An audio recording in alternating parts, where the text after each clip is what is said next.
You think a 45-degree incline bench press is building the upper pec, it might actually just be building the delts instead. I am John Jewett with J3U University. We elevate the physique education standard. And today, I want to dive in with you about using the 45-degree incline bench press. As I was taught coming up in bodybuilding that this was a great movement to start with to develop the upper pec, where we have a lot of lag in development. And I've been lacking pec development a lot of my career, and maybe because of the few reasons we're going to cover today about pressing angles to get the most out of your pec development. So we're going to look at pec anatomy, what the science says, also what should we be doing, and how should we be programming our chest training to get the most out of chest development. So anatomy first for the pec is going to help us understand the pressing angles we should be working at. Now, this band is going to illustrate my actual pec fibers, which the pec has its insertion point on our humerus, and we'll see that it does have some of our clavicular fibers that move in this upward pressing angle. We'll also have our sternal fibers that move directly across the chest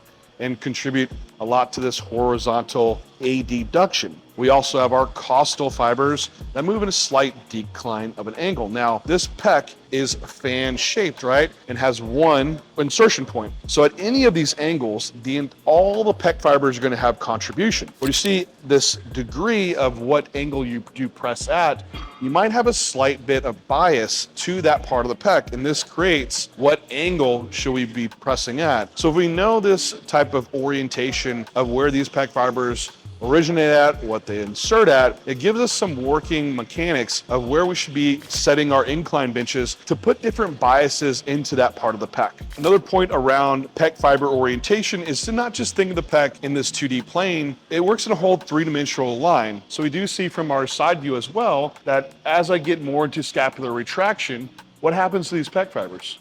They lengthen, right? So we're getting more range of motion as we create retraction of the scapula. The pec wraps around the rib cage. Well, to actually shorten the pec, it's going to have a degree of bringing the scapula and wrapping it back around this rib cage, right?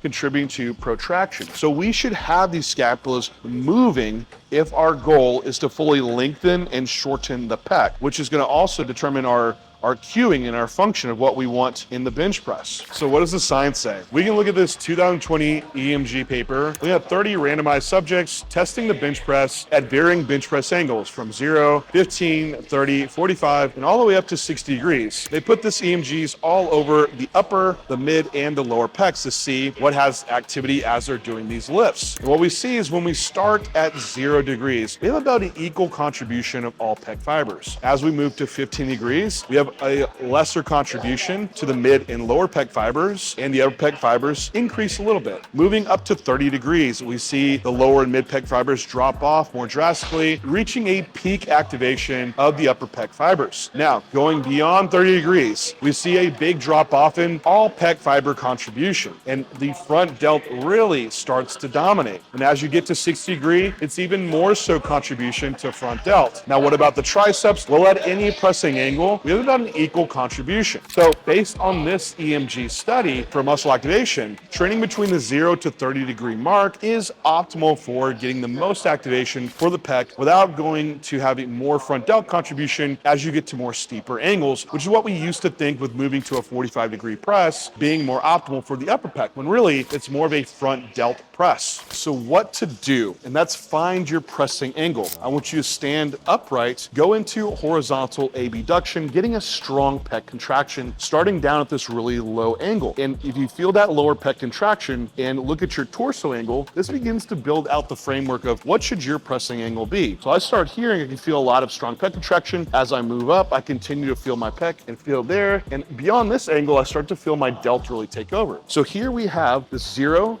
to probably 30 degrees where I have a good working pec contraction. Now keep in mind, as your angle of your torso changes, so does your arm angle with the body. So you might have a flat press, if you have a big arch, turns into a decline press. Now that might bring more pec in or might not, but consider it when you have your torso set up in relation to that arm angle path. So prioritize your mid-range work. So that's going to be in this 0 to 30 degree area, which a lot of it being kind of prioritized in that 0 to 15 degree area, as that'll have the most contribution to the overall pec, which is what we want. Still get upper, still get mid, still get lower. Nail your setup. So with grip position, we don't want the grip going too wide, as this could limit your range of motion, or the grip going too narrow as we start making this more tricep biased. What we do want in this bottom position is, if you looked from the wrist to the elbow, we should see it directly stacked right over one each other. Now, as far as angle position, we want it at 45 degrees, not out 90 degrees. For one, we'll be able to get a larger range of motion, which can get us greater pec activation. This is exactly what was done in the study as well. Other tip is, should I use a thumbless grip or an actual thumb wrapped around the bar? And I would suggest wrapping the thumb around the bar and squeezing